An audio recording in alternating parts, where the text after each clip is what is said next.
3 knocks came out of the storm at 10:30, and Nora Ballard took the shotgun down off its pegs before she went to the door. She was a woman alone on a mountain in Montana in the deep of winter, and she had learned long ago that nothing good knocks after dark. She had also learned that you do not open a door you cannot close again. But under the knocking there was a voice, and under the voice, thin and high and nearly lost in the wind, there was a child. She opened the door. The man on her porch was bleeding through his coat. He held a boy of about 7 against his chest with one arm, and the boy's hands were bare and red and shaking, and the man looked at the shotgun first and then at her face, and said the words she would still be hearing in her head 20 years later. "I wouldn't be here if I had anywhere else to go. My boy's cold. Let him in. Just him. If that's how it has to be. If you have ever opened a door you were afraid to open, stay with me. This one is for you. Let me take you back to that night, and the paper folded in a small boy's pocket, and the secret that came up the mountain 3 weeks behind them." The storm had been building since noon. Nora had watched it come off the peaks the way her father used to watch weather, which was to say practically, counting days of firewood instead of admiring the view. The cabin had been Franklin Ballard's before it was hers. He built it 40 years back with 2 brothers who were dead now, dragging timber up a slope no sensible man would have chosen, because Franklin had wanted to see what was coming. Nora had buried him 4 years ago on the south slope under a pine with 2 trunks growing off one root. It had seemed like a thing he would have liked. He left her the cabin. He left her the land. He left her the debt. He had borrowed against the place 8 years before he died to rebuild the barn after a fire, and the note was still alive at a bank in Black Pine Crossing that had since been swallowed by a larger bank in Helena. Every fall she paid what she could. Every winter she did the arithmetic again. The numbers did not improve. She stayed because it was hers. Not easy, not comfortable, but hers. She had eaten a plain supper and banked the stove and gone to bed with a book she had read 9 times when the knocking started. Her first instinct was not to open the door. She was honest with herself about that. A stranger on a porch in a blizzard was not usually a stranger you wanted. Then she heard the child. She was out of bed before she had finished deciding. Coat over her nightshirt, boots unlaced, shotgun off the pegs, and the latch thrown. The cold came through like a wall. The man was tall, or had been before the night bent him. Long dark hair, wet and pushed back, hanging past his collar. A thick dark beard, no hat at all. A heavy coat of hide and canvas, good work but old, and on the left side below the ribs it was wet in a way the snow did not explain. Behind him at the edge of the porch 2 horses stood head down with steam coming off them. The boy lifted his face out of his father's shoulder and looked at her and did not say a word, and somehow that was worse than if he had. "Both of you," Nora said. "Get in." Horses go in the lean-to left side of the barn. Bars on the inside. The man hesitated half a second. She thought it was surprise. Then he handed the boy over with both arms, not like a man giving something up, like a man setting something down in the safest spot he had found all day. The child was heavier than he looked, and cold clear through. "Can you walk to the barn?" "Yes, go, before they freeze." She carried the boy in and shut the door and put the gun back on its pegs, which was a decision she made on purpose and argued with herself about while she made it. She set him in the chair nearest the stove, opened the damper, and fed the fire up out of the banked coals. "What's your name?" "Toby." His teeth were going so hard it came out in 2 pieces. "You hurt anywhere, Toby?" He shook his head. "Just cold. Just cold is enough." She got a wool blanket off her own bed and wrapped him and tucked it under his feet and put the coffee on. His lips were losing the blue. He watched her the whole time with a straight, level attention that most people lose somewhere before they grow up. "Is your papa hurt?" Toby looked at the door. He said it was nothing. Is it nothing? He says that about everything. The man came back in 5 minutes later, moving fast to get the door shut behind him. He looked at the boy first. And the thing that crossed his face when he saw Toby wrapped up warm by the stove was not relief, exactly. It was the look of a man who had been running on nothing but need for a day and a half and had just been told he could stop for a minute. Horses are in. I rubbed them down with sacking I found. That's fine. Sit. I'm all right. I didn't ask. She pointed at the chair. Sit down. He sat, and the hitch in it gave him away. Take the coat off. Ma'am, you're bleeding through it. I can see it from here. Take it off or I'll cut it off, and it looks like a coat worth keeping. He glanced at Toby, who was watching them both with the care of a child who has learned to read a room. Then he worked the buttons. The shirt under it was dark down the whole left side. She brought the lamp close. A gash 3 inches long, just under the bottom rib, not deep enough to kill him fast. Deep enough. And it had been open a long while. What did that? Branch, he said, in the dark. We were pushing through timber and a broke branch caught me. Nora looked at the wound, then at his face. The cut was clean on one edge and torn on the other. A branch. Yes, she let it go. Whatever had happened out there in the dark, he was here, and the thing needed cleaning, and the why could wait. This is going to hurt. It already hurts. It's going to hurt more. She got the whiskey off the shelf, the tin of salve her father had kept in the same place his whole life, and clean cloth from the stack by the washtub. She had cleaned wounds before, his father's, her own, a neighbor boy who had caught himself in a hayrake. It wants stitching, she said. Can you take it? Have you done it? On a dog. And a goat. That's reassuring. Black Pine's 14 miles and the pass is shut. He took it. She put the needle in the lamp flame and threaded it. Talk to me, she said. About what? Anything. It's easier on both of us if you're saying words. So he talked, badly, about the road they had come in on, and how far they had made it the first day, and what the mare was worth, and what she had cost, and none of it mattered, and all of it helped. She worked the way her mother had taught her to work difficult cloth, not looking ahead, just the next stitch, and the next one after it. He made one sound at the first pass, and nothing after that. His hand closed on the chair rail until the wood creaked. Toby turned his face to the wall and studied a knot in a log with tremendous concentration. 6, she said. 7, 4 more. Take your time. I am taking my time. That's why it's taking time. Something came out of him that was almost a laugh and turned into a hiss halfway. Don't do that, she said. You'll pull it. Then don't be funny. I wasn't being funny. I was being accurate. When she tied it off and wrapped him, the man said, Thank you. Plain, no performance in it at all. What's your name? Levi Thorne. Nora Ballard. This is my land. A pause. Not a welcome. Just information. Something moved at the edge of his mouth. Not a smile, the shape one might take. Understood. She poured coffee into 2 mugs and a tin cup for the boy. Then she sat down across from him and took his measure the way she would take the measure of a piece of ground. He was a big man and not a soft one. His hands were the hands of somebody who had worked outside for years, the knuckles thickened, the palms marked in the particular places that come from real labor and not from the occasional effort of a man proving something. But there were pieces that did not fit. He had almost no accent. Out here, that was strange. Everybody carried the sound of wherever they came from. His was careful, level, the way a man talks when he has spent years making sure he sounds like nothing in particular. And his boots were good, better than the rest of him. She filed it and did not touch it yet. How long have you been riding?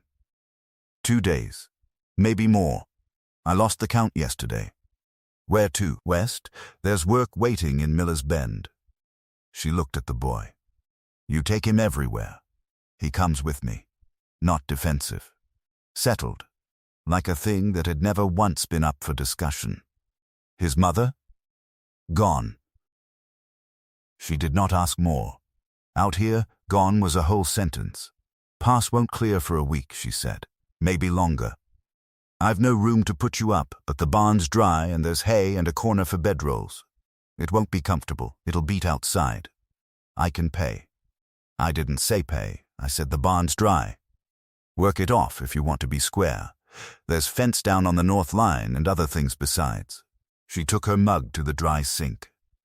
I'm not running a charity. I'm also not putting a child back out in that. She had her back to him when she said it. She heard the small breath go out of him. Not quite a sigh. More like something set carefully down after being held a long time. Thank you, he said again. Don't thank me yet. Winter up here makes everybody miserable in equal shares. Toby was asleep in the chair before the coffee was done, blanket to his chin, mouth open, the total surrender of a worn-out child.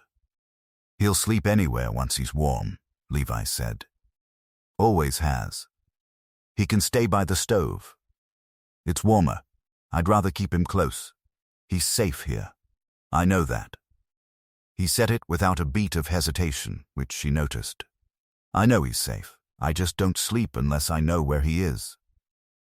She understood that. Not from a child. From other things you cannot afford to lose, and the low constant accounting your mind does, checking the pocket, checking again. All right. Bedrolls are in the barn. Come back if either of you needs anything in the night. She stopped at her door. Thorne, he looked up. If you're still bleeding through that rap by morning, come and say so. Not being a hero about it isn't weakness. It's arithmetic. He nodded once. In the morning the wind had died and the snow was coming straight down, thick and quiet, the kind that piles up fast. The fence was gone. The lane was gone. The barn was a gray shape 60 feet off.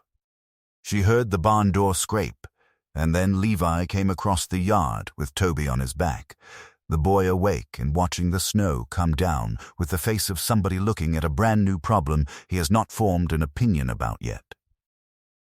They stamped off at the door, and the boy hung up his own coat without being told, which she also noticed. Horses? Fed and watered. I used some of your oats. I'll put it back when the pass opens. She made porridge, plain cornmeal and salt, and she made enough for 3 without saying anything about it. They ate at the table, the 3 of them, which was an arrangement she could not remember the last time this room had held. It felt strange. It did not feel bad. That was the strangest part. Do you have animals? Toby asked. 2 chickens. They're in the barn. What are their names? They're chickens. Toby thought this over. My papa doesn't name things either. He says it's harder when they're gone. Nora looked at Levi, who had the face of a man regretting a conversation he had once had. Your papa's probably right. I call them Monday and Tuesday anyway, Toby said. In my head. Then I suppose they've got names. Levi went out after breakfast to start on the fence. Nora watched him from the window longer than she meant to. He had found tools without being pointed at them, which meant he had looked around the barn properly. He dug down through the snow to find the base of a post that had heaved, working steady, favoring the left side without letting it stop him. She told herself she was watching to see whether he actually knew what he was doing. She was honest with herself about most things. She was not entirely honest about that one. Toby stayed in. He was a self-running child. He found charcoal in the bottom of a flour sack and drew at the table for an hour. Horses mostly, with the confidence of somebody who had drawn a great many of them. What happened to your fence? He asked at one point. Ice heaved the post last winter. Why didn't you fix it? Other things to do. A minute later. "Do you live here alone?" "Yes, aren't you lonely?" It was the sort of question only a child or a very old friend can ask without it being a trespass. "Sometimes," Nora said. "Mostly I'm busy." He nodded like that made complete sense and went back to his horses. The first days settled into a shape she had not expected. Levi worked light to dark. He finished the fence and moved on without being asked to the gap in the barn roof where the weather had been getting in for 2 seasons, then to the woodpile, which he brought up from adequate to genuinely stocked in a day and a half of hard splitting. He asked before he used anything. He did not fill quiet with talk just to fill it. And he managed the trick most men she had known did not manage, of being in a space without making the space smaller. At night he and Toby went to the barn. When she said they might as well use the main room for the warmth, he refused, pleasantly and every time, and she came to see that it was not stubbornness. It was propriety. He was in her house on her terms, and he was going to keep the terms plain. She found she respected it. Toby took to following her at certain hours. Not underfoot, just there. He watched her mend harness. He watched her sort seed. He watched her do the small constant accounting of a place that has to pay for itself. Once, after watching her write a column of figures in her ledger, he said, "My papa does that too." "Does what?" "Counts things at night. When he thinks I'm asleep." She looked at him. He looks sad when he does it. She closed the ledger and did not answer that. She noticed things about the man in the same way, in pieces, without meaning to build them into anything. He put tools back where he found them, which almost nobody does. He never once walked into a kitchen without stopping first at the edge of it, a half beat, like a man knocking on a room. He talked to his son as though the boy's opinions were worth the time it took to hear them out, which she had seen exactly 2 men in her life do. And on the 9th morning she came out at first light, and the coffee was already on. He was at the woodpile with his back to the house. She stood in her own doorway with a cup in her hand and thought about the fact that she had not woken up to somebody else's coffee since she was 26 years old, and that it had taken her a full 3 seconds to work out what was different about the room. She did not thank him for it. He would have been embarrassed.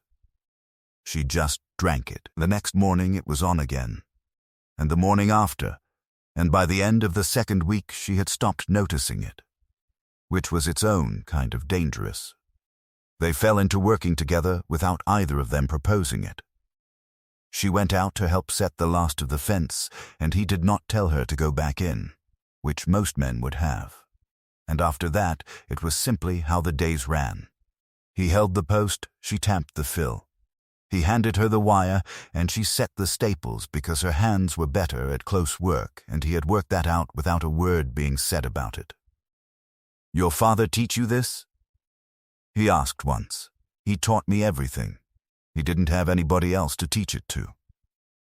That's a hard way to be raised. It was a useful way to be raised. She drove a staple home. "I've never once in my life waited for somebody to come and fix a thing for me." "No," Levi said. "I can see that." There was one evening in that stretch she came back to often. Afterward, the wind was up, and Toby was long asleep, and she was at the table with the ledger she had been avoiding for a week. The figures did not improve for being looked at, which she had known going in.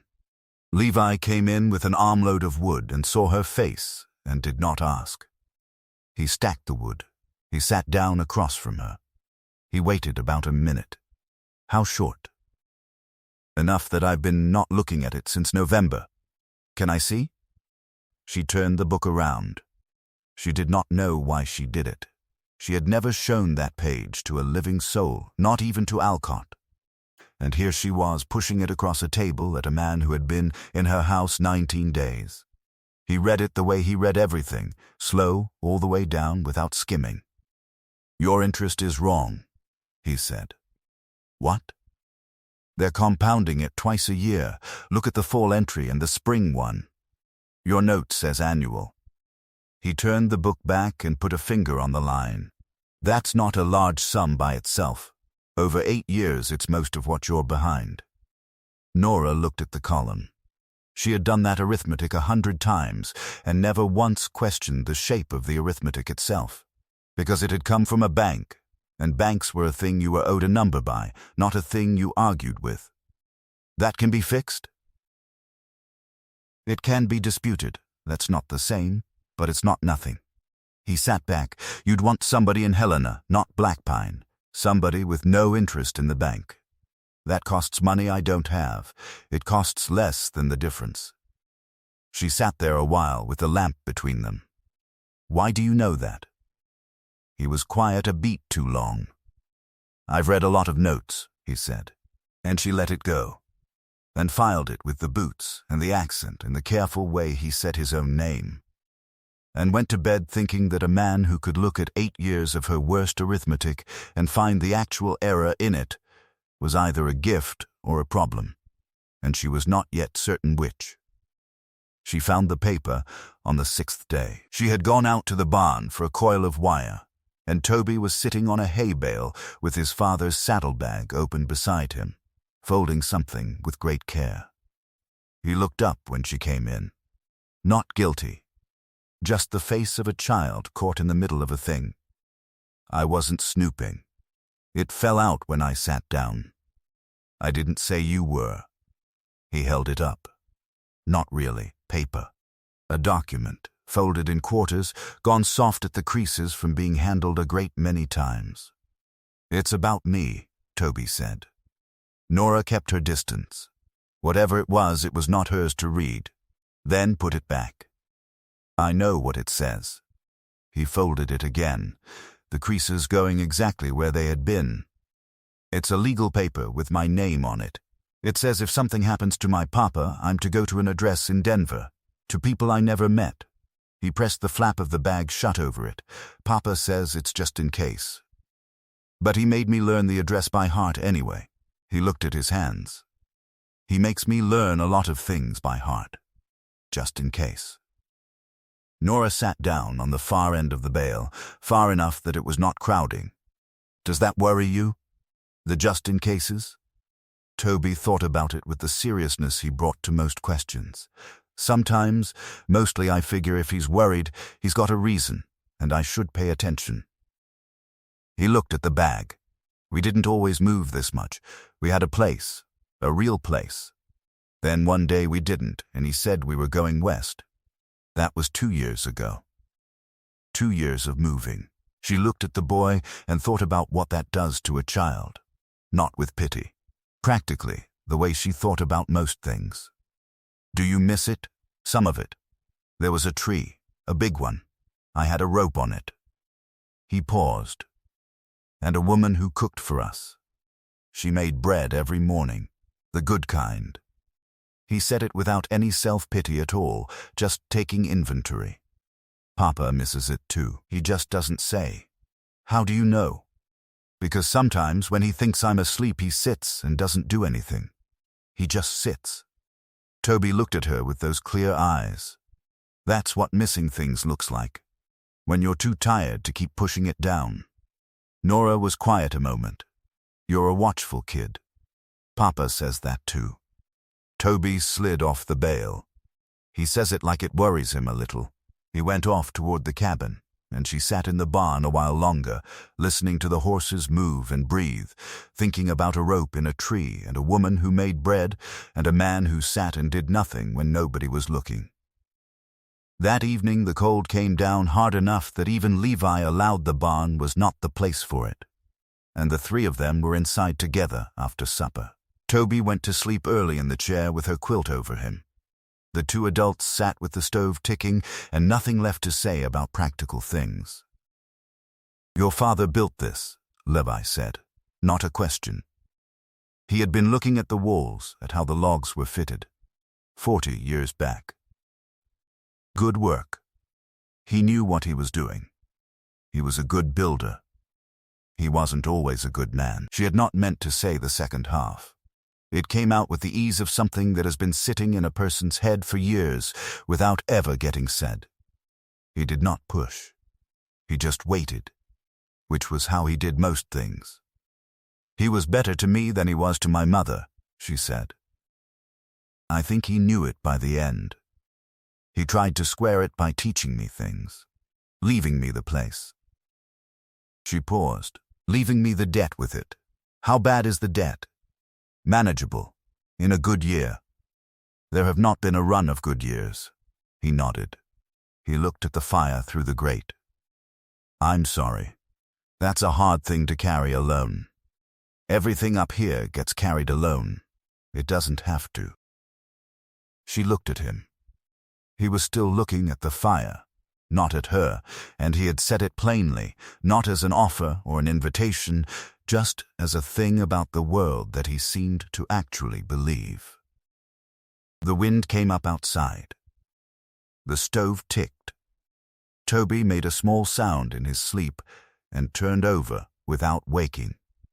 Nora thought about all the things a woman could say to that. She thought about the specific reasons she had gotten so good at holding things at arm's length. She said nothing. But she did not get up and end the evening either. The truth about the wound came out 11 days in, and it came out because of the boy. Levy had gone down the lane on foot to look at how much the road had drifted. Toby was at the table with his charcoal, and he was drawing something that was not a horse, and Nora looked over and stopped. "What's that?" "Wolves," Toby said. She looked at the paper. 4 of them, low and long, and a small figure up on the back of a horse. "Where'd you see wolves?" Toby kept drawing. "The night we came here." Nora set down what she was holding. "They came at us in the dark," Toby said, as calmly as he had explained the chickens. "Papa put me up on the mare and got between. He had the rifle, but he couldn't get a shot with me on the horse, so he used the knife." He shaded in a leg. "One of them got him. That's the cut. He told you it was a branch because he didn't want me to have to hear about it again."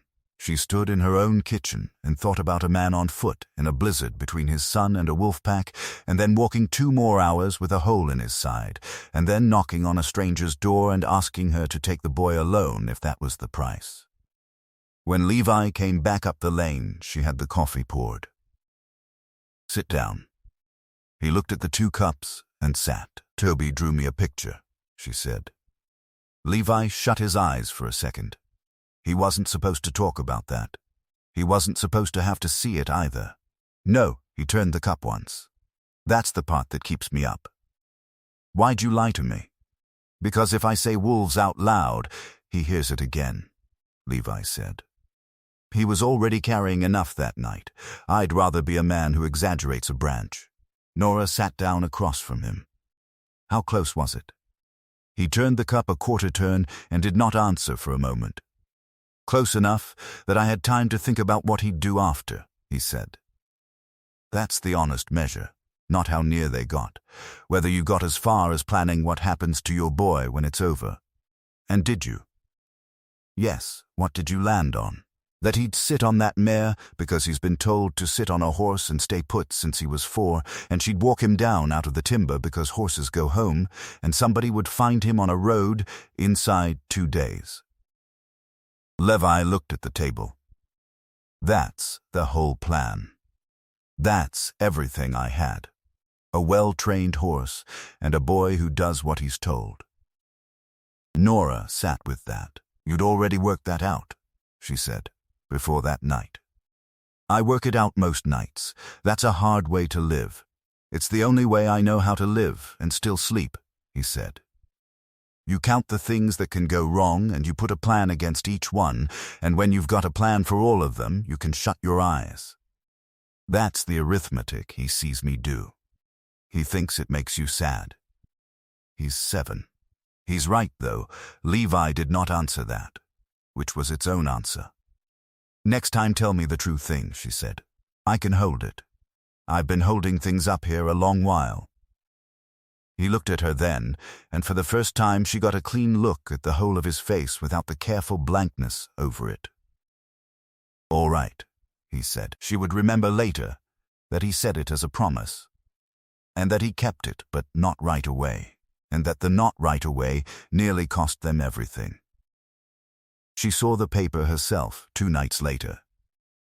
She had come out for water somewhere past midnight, and the stove was down to a red glow, and Levi was sitting at the table in the dark, with the folded document open in front of him, not reading it, just looking at it, the way Toby had said. Sitting and doing nothing. He heard her and did not startle, which meant he had heard her 3 steps back and decided not to move. "You could put a lamp on," she said. "I know what it says." She got her water and stood there with the cup. "He told me about it. In the barn. He said he's got the address by heart." "He does. He's 7 years old, Leviate, in July." He folded the paper along its creases without looking at his hands, the way a man folds a thing he has folded 1,000 times. "You want to know the worst part? I made him say it back to me twice a month for 2 years. Standing there in whatever room we were in that week. 'Say it to me, Tobe,' and he'd say it. Every time. Like it was a chore. He put it in the inside pocket. He's never once asked me why. That's a thing a child works out for himself, and then he stops asking, and you don't get to know what he decided." Nora stood in the dark kitchen. "You could take it out of his pocket," she said. "And put what in it?" She had no answer for that. Not then. She went back to bed and lay a long while listening to the wind, thinking about a folded piece of paper with a stranger's address on it, and a small boy saying it back on command in a rented room, and the fact that in this whole country the man had not found one single name he could write on that line instead. The pass opened on the 19th day, and with it came Corbin Vale. She heard about him before she saw him. Delapo came up the lane on a mule with a sack of coffee she did not need to deliver, which was how Della moved information around the valley. "There's a landman in Blackpine," Della said.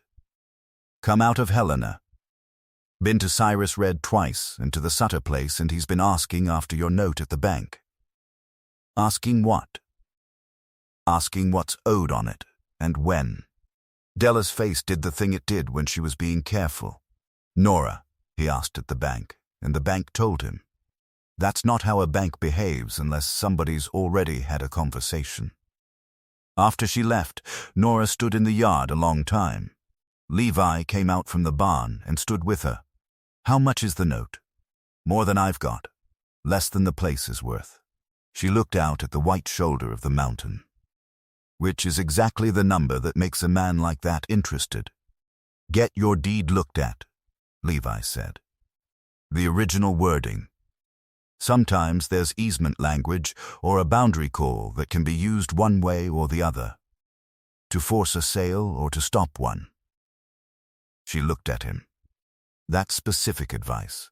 It's common sense. It's the kind of common sense that comes from knowing something about property law." He met her eyes and did not look away and did not add anything. She let it sit. She had more pressing things than a man's outline. She went to Blackpine Crossing 4 days later for timber to fix the hay roof, and Levi came with her.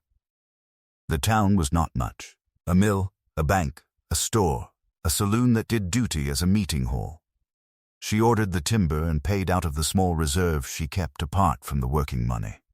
She was coming out of the store with 2 sacks when she saw the horses tied at the saloon. Good horses, not working stock. Behind her, a voice. Nora Ballard. Smooth and warm. The voice of a man who had practiced being warm. Corbin Vale came off the steps with his hands in his pockets. Not tall, broad and solid, with a salesman's face, the kind that works from a distance and gets more complicated the closer you look. 2 men came off the steps behind him and stayed there, not doing anything. Just present. "Mr. Vale," his eyes went to Levy. Something crossed his face. Not recognition. Something next door to it, the measuring look of a man pricing an unexpected factor. "Who's your friend?" "Levi Thorne," Levi said. He said it himself, before Nora could, and he said it flat, offering the least amount of fact a question could be answered with. Vale looked at him a beat too long. Then back at her, smile in place. I've been hoping to sit down with you. About the property. I'm not interested in sitting down, I understand. But things are moving faster than folks expect, and I'd hate for you to end up on the wrong side of a legal process when a conversation could have prevented it. Is that a threat? It's concern. He nearly made it sound like one. We both know what's owed on that land, Nora. The deed's clean and the lines surveyed. Anyone who wants an easement can apply for one like anybody else. They will. The question is whether you can contest it when they do. He touched his hat and went back up the steps, and his men followed, and the street let out its breath. They were a quarter-mile out of town before either of them spoke. He looked at you like he was trying to place a face, Nora said. I noticed. Do you know him? No, a pause. I know men like him. Men who buy a thing before the person who owns it understands what's being sold. It was a careful answer. She filed it with the rest. The timber came Thursday, and they had the hay roof off and the new beams in by the following afternoon, working side by side. She had expected him to suggest she do something else, the way most men would have. He had not. She had taken that as permission and simply shown up with the tools. They worked well together in the way people do when neither has anything to prove. Passing materials without being asked. Reading what the job wanted next. Toby handed boards up from below with a seriousness that was almost funny in somebody his size. Good, Levi told him the second time. Toby's face did something careful and pleased that he tried to keep in and did not quite manage. That night, after the boy was down, Nora poured 2 cups and sat and said, without any lead-up at all, "Tell me who you actually are." He looked at the cup. I told you who I am. You told me a name and a direction and a dead wife and work in Miller's Bend. None of that adds up to the horses, or the boots, or the way you looked at my deed when you thought I wasn't watching, or the fact that a 7-year-old sleeping in my barn reads better than most grown men in this county. She kept her voice level. I let it sit, because it wasn't mine. But Corbin Vale looked at you in that street like he was trying to match a face to a piece of paper, and whatever he's trying to remember has something to do with my land. Levi sat very still. Outside, the wind pushed at the north wall. She watched him work through something, not whether to trust her, whether keeping the thing hidden still bought him anything. He set it down. My name is Levi Ashcroft, he said. She waited. My father was Edmund Ashcroft. He built the Ashcroft Northern out of nothing over 30 years. By the time he died, the company held 400 miles of line and had money in 200 more. He set it flat, like inventory. He died 6 years back. I was the eldest. It was supposed to come to me. Supposed to. My brother Julian contested it. He had the board behind him. Julian was better at the social end of the thing, the dinners and the handshaking. I was better at the operating end, which mattered less to men who thought of a railroad as a piece of paper instead of a machine that has to run. He put both hands around the cup. It went legal. It went long. And while it was going, Sarah got sick. He stopped and started again. I settled. I let Julian have it, and I took cash and some ground in Colorado, and I walked. I had a 4-year-old and a wife who was dying, and I did not have it in me to fight a legal war and be in my own house at the same time. So I chose. And the cash? Gone, most of it. Her illness was long. After she died, I made some poor decisions. That's the honest version. I wasn't fit to make good ones for a while. Nora thought about what Toby had said in the barn. We had a place. A real place. And then one day we didn't. So you've been moving, selling off the Colorado ground piece by piece. What's left will start us somewhere if I'm careful. There's work in Miller's Bend. A man named Patterson building up freight. He needs somebody who understands how a line actually functions. He paused. I wrote to him as Thorn. He doesn't know. Does Corbin Vale know? The question sat down in the room between them. He might. He's tied to my brother's people. Julian was never satisfied with just having it. He wanted me gone and staying gone. Why does that reach my fence line? Because the Ashcroft Northern runs into the main line at 2 junctions west of here, and a junction is only worth what the ground on the approach is worth. He looked at her.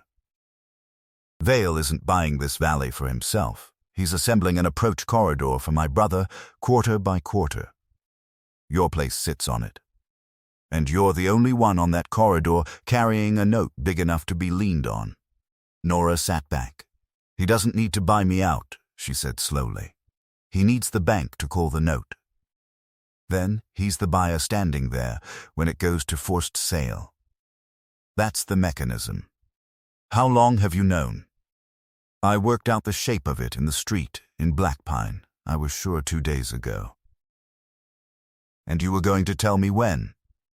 He did not have an answer that was worth saying, so he did not say one. You promised me the true thing, Nora said. I did. That was 8 days ago. I know. She stood up and took her cup to the sink and stayed there with her back to him a while. I'm not throwing you out, she said finally. You want to know why? Because a man who can be leaned on by his own conscience is worth more to me than a man who can't. But you don't get to decide anymore which parts I'm strong enough to hear. That's not your call. It was never your call.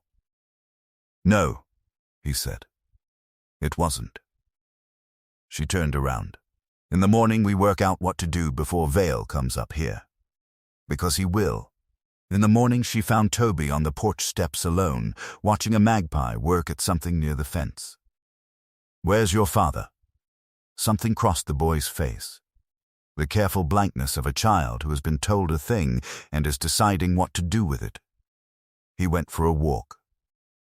Before breakfast. He does that when he's thinking. She looked out at the yard, one line of boot tracks going south toward the ridge. Away from the road, away from town, away from everything except high ground. Did he say how long? He said he'd be back. A pause. He said to stay here. She went in and put the coffee on and made breakfast for 2 and waited, and she was 3 bites in when Toby came in from the porch and she set her fork down. What did he tell you? Toby sat and folded his hands on the table the way his father did, the same gesture exactly, and she had a sudden, odd sense of the man he would be in 20 years. He said we'd probably be moving on soon. He said things were getting complicated. He looked at his hands. He said you'd been very kind to us. Had been. Past tense. Something went tight in her chest. What else? He said sometimes when you care about a place and the people in it, the right thing is to go before you make it harder for them. Toby looked up. I didn't argue. He doesn't change his mind when I argue. He paused. But I didn't agree, either. Good for you, Nora said, and meant it. She finished her breakfast. She cleared the plates. She put on her coat and told the boy to stay inside. Then she followed the tracks south. She found him on the high point where the ridge levels off before it drops away, standing in snow to his knees, looking down at the whole valley. It was clear. She could see Blackpine as a cluster of dark shapes 8 miles off, and the open white stretches of other people's ground, and the road, and the dark line of timber on the far ridge. She came up beside him and looked at the same thing. You were going to leave without telling me. I was going to tell you, when I'd worked out what to say. Here's a suggestion. The truth. We've established you can manage it when you try. He turned. He had the look of a man who had come up here to think himself into a decision and arrived at one he did not much like. Vale knows I'm here, or he will. When he confirms it, he'll use it. My being on your ground gives him a line to run, that you're harboring a man with a disputed railroad inheritance, that there's money behind you, that your land is tangled in a business fight. None of it has to be true to work. None of it is true. That isn't the point. The point is what a man with Helena lawyers can do with a story in a court where the bank holding your note gives money to the judge's campaign. He looked back at the valley. If I go, that line disappears. You're just a woman with clean title and a debt, and it's harder for him to muddy the water. Nora was quiet a moment. And if you go, she said, I fight this without the one person who knows what these men are actually after and why they want it now. You can't use what I know without saying where it came from. Maybe I don't need a courtroom. Maybe I just need it here. She turned to face him square. Corbin Vale came to this valley because somebody told him you were in it, which means your being here is a thing he's trying to manage.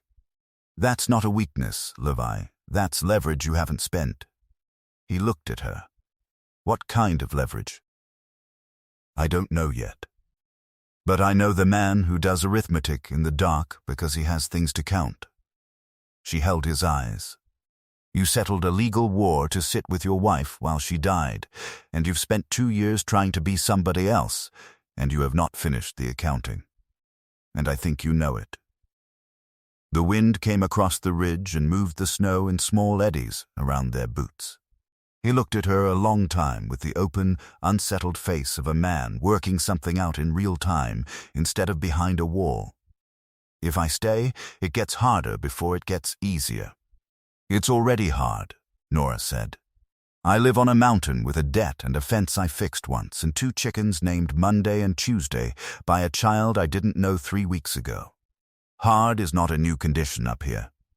Something shifted in his face, not a smile. The thing just before one. Monday and Tuesday. He tells me everything eventually. Levi looked back toward the cabin, just visible from up here, a dark shape with smoke going straight up in the cold, still air. He likes it here, he said. Quietly, not as information. As something he was admitting to himself as much as to her. I know. He hasn't liked a place in a long time. She let that stand without adding to it. Then she turned and started down, and after a moment she heard his boots in the snow behind her. Corbin Vale came up the lane 3 days later with 2 men and a third who carried papers instead of a gun, which in its way was worse. Nora came out on the porch. She had not called for Levi. He came out anyway and stood at the end of the porch, not in front of her and not behind her, which she noted. I brought a copy of the survey, Vale said. Easy as anything. There's a boundary call on your east line that reads 2 ways. I thought you'd want to see it before somebody else does. Leave it on the rail. Nora, he put a note of patience in it, the way you would with a child. The note comes due in the spring. The bank has a right to review it any time. If I go to them with a title question on top of a payment history, you'll do what you're going to do. I'd rather do the other thing. He spread his hands. Fair price. Today, you walk away clear and you go anywhere you like. This is where I like. That's the whole of my answer. Vale's eyes went to Levi and stayed there. Mr. Thorne, he said. Or is it? Levi said nothing. Because a man in Helena described somebody to me last week. Tall, dark boy of about 7. Careful the way an educated man is careful. Vale smiled, and he offered a considerable sum to be told where that man is standing. Then you've made your money, Levi said. Go and collect it. That's the thing. Vale's smile went thinner and more honest. I'd rather sell it once, at the right time, to the right party. Timing's everything in this business. He touched his hat. Think about the price, Nora. It won't be there in the spring. They rode out. Nora stood on her porch and watched the dust of the snow settle back down in the lane. He's not selling you to your brother yet, she said. He's holding you, because the day he hands you over is the day he loses the only thing that scares me into signing. Yes. Then we take it off him. She turned. We tell it ourselves. First, they spent 4 days on it at the kitchen table after Toby was down. Levy wrote it out, 6 pages, in a clear hand, laying the thing down in order: the settlement, the terms, his brother's name, the corridor, the dates on which Vale had approached each family in the valley, and the fact that every one of those approaches came before the route was public. "It isn't illegal," he said. "It's embarrassing. For Julian and for the men whose line he wants to join. Embarrassing enough to stop it, embarrassing enough to slow it. And slowing it buys the one thing you actually need. Time. Nora rode to Cyrus Red's place, and then to Delapo's, and then to the Sutters, and she sat in 3 kitchens and asked 3 families the same plain question. Had a man from Helena come to them about their ground, and when, and what had he said? Cyrus Red was 70 and slow-moving, because he had learned that quick decisions in hard country are usually wrong ones. He listened to the whole thing. "You want it in writing," he said. "I want it in writing with the date on it." He looked at her a while. "He came to me in September," Cyrus said, "before anybody in this valley had heard the word railroad. He got up and got a pen. I'll have 4 more by Friday. Della can get you 6. She keeps count of everything, and she's been waiting years for somebody to ask her about it." They sent the packet to a lawyer in Helena named Alcott, and the letters went with it. And then there was the particular kind of waiting where you go on doing the chores because there is nothing else to do. It was in that stretch that Julian Ashcroft came up the mountain. Nobody expected it. That was the point. A man like that does not ride 4 days into high country. He sends someone. He came alone on a hired horse on a cold, bright morning in the first week of March. And he sat in the yard and looked at the cabin and the mended fence and the new roof boards on the hayside like a man appraising an estate. Nora came out. Toby was in the barn with the chickens. Levi came around the corner of the house with an axe in his hand and stopped when he saw who it was, and Nora watched something go out of him and something else come into him. The brothers looked at each other across the yard. Julian was a smaller man, better dressed. He had the same jaw and none of the same weather on him. "You've got a hole in your coat," Julian said. "I've got a hole in my side. It's healing. You look like a trapper. I've been living like one." Julian got down. He looked at Nora. "You'll be Miss Ballard. I'm sorry to come on you without notice. I'll say what I came to say and go. Say it from where you're standing. Fair enough." He turned to his brother. "There's a packet of letters sitting with a lawyer in Helena that has my name on it in your handwriting. I'd like to buy it." "It's not for sale," Levi said. "Everything's for sale. That's not cynicism, it's just true." Julian pulled off his gloves, one and then the other, taking his time. "I'll clear Miss Ballard's note, all of it. Today, at the bank in Blackpine, in her name alone, Vale withdraws from the valley. Nobody comes back." Nora felt the ground tilt very slightly under her. He had priced it exactly. He had priced it to the dollar. "And in exchange," Levi said, "you sign a paper saying the settlement stands. You give up the claim, you give up the letters, and you go be Mr. Thorne in Miller's Bend for the rest of your life." Julian's voice stayed pleasant. "Which, brother, is what you've been doing anyway. I'm offering to pay you for a thing you already chose." There was a long silence in that yard. Nora looked at Levi. She saw it land. She saw exactly what it cost, because it was the only offer in the world built to reach him, her debt gone, the boy safe. The whole thing over in an afternoon, and all he had to give up was the record. "Do it," she said. Both men looked at her. "I mean it," Nora said. "Take it. I'm not going to be the reason you don't." And Levi Ashcroft said, "No." He said it quietly and without heat. "You used her name," he said to his brother. "That's the part you never understood. When Sarah was dying, you filed on a Tuesday because you knew I'd be at the house. You told the board I'd abandoned the company while I was sitting with her, and I let it go. because I had a 4-year-old and a wife with 6 weeks left, and I could not do both.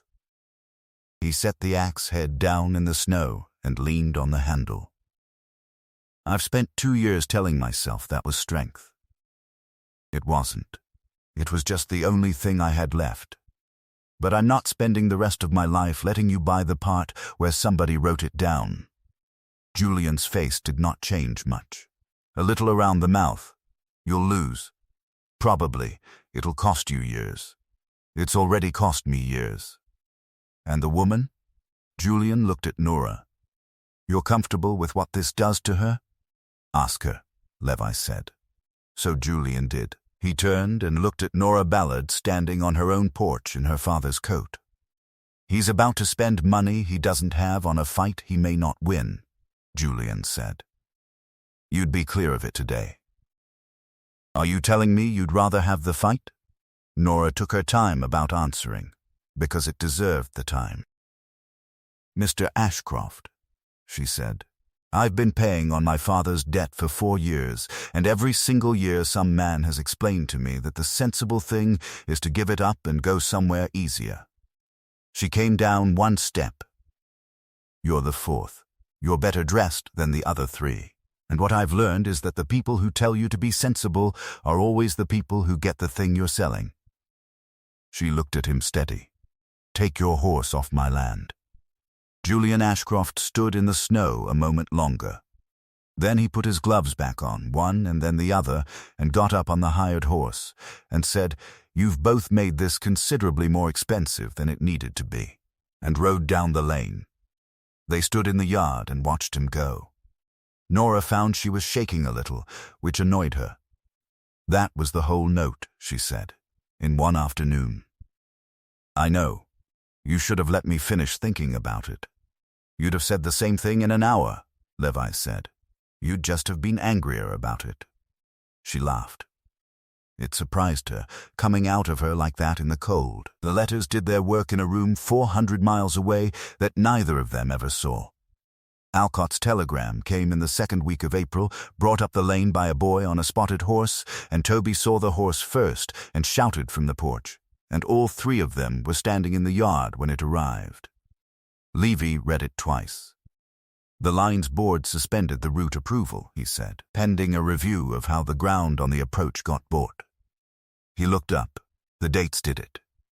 The letters showed Vale making offers months before anybody was supposed to know where the road was going. What does that do to Vale? It leaves him holding ground he paid a railroad price for, with no railroad coming. He's not ruined. He'll take the loss and go be somewhere else. Levi folded the paper carefully, the same way Toby folded things he meant to keep. But he won't be taking your place.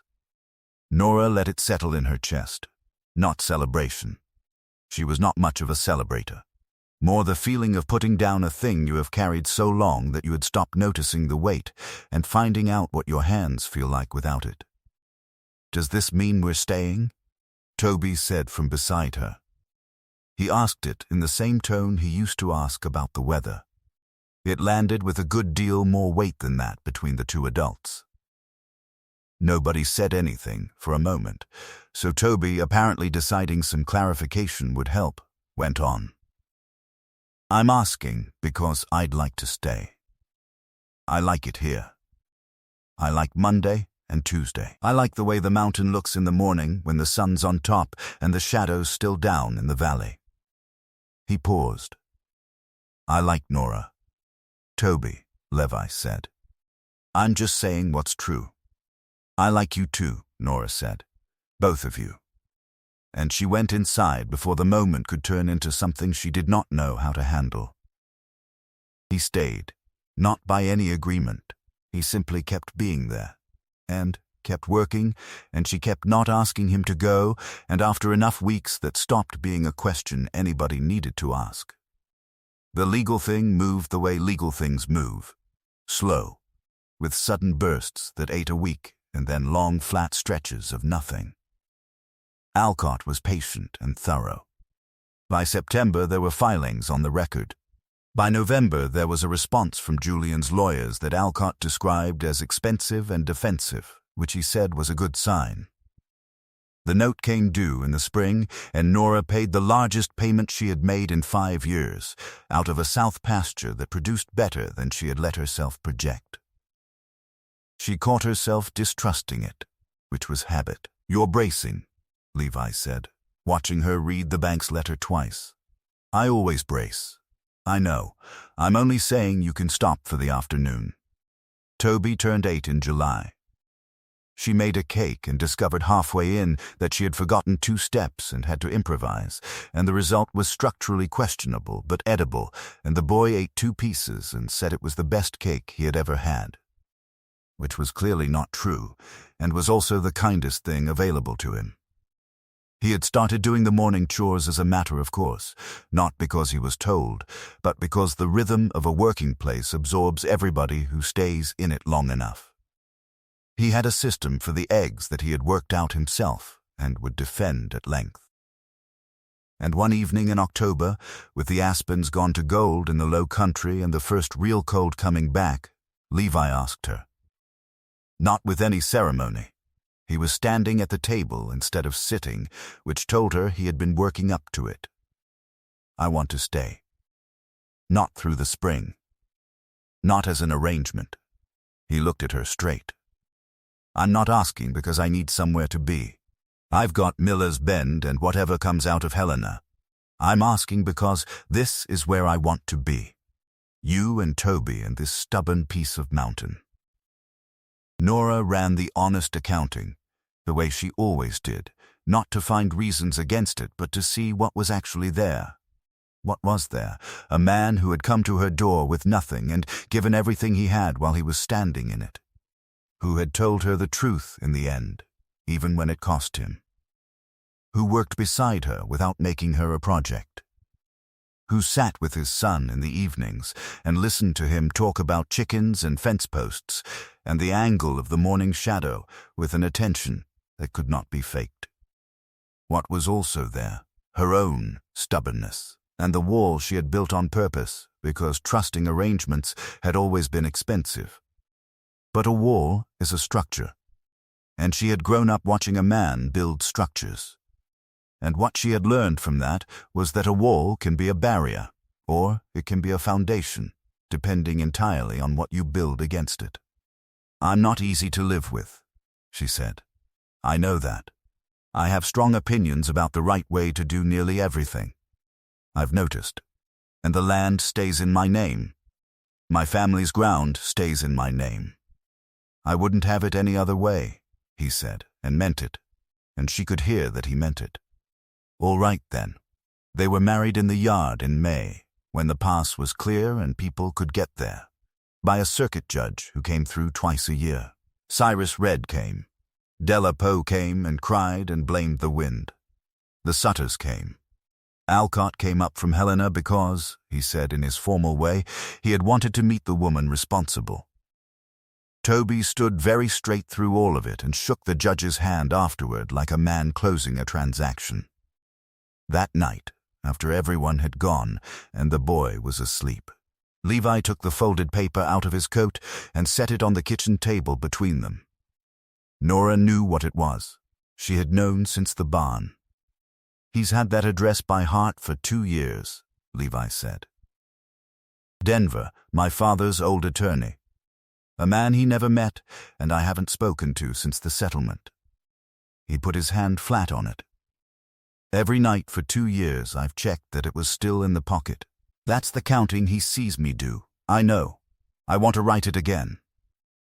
He got the pen and the ink and a clean sheet, and he wrote it out fresh in his clear hand, and where the old one said Denver he wrote the name Nora Ballard, and under it he wrote the road out of Black Pine Crossing and the turn at the Burned Pine and the lane up the north slope, which was a thing you could not put in a legal document, and he put it in anyway. Then he folded it into quarters, the creases going where the old creases had gone. In the morning he gave it to Toby. The boy unfolded it at the table and read it all the way through the way he read everything, carefully, without hurry. Then he looked up. "You want me to learn this one?" "No," Levi said. Toby waited. "That's the whole point," his father said. You don't have to learn it. You're already standing in it. Toby looked at the paper again.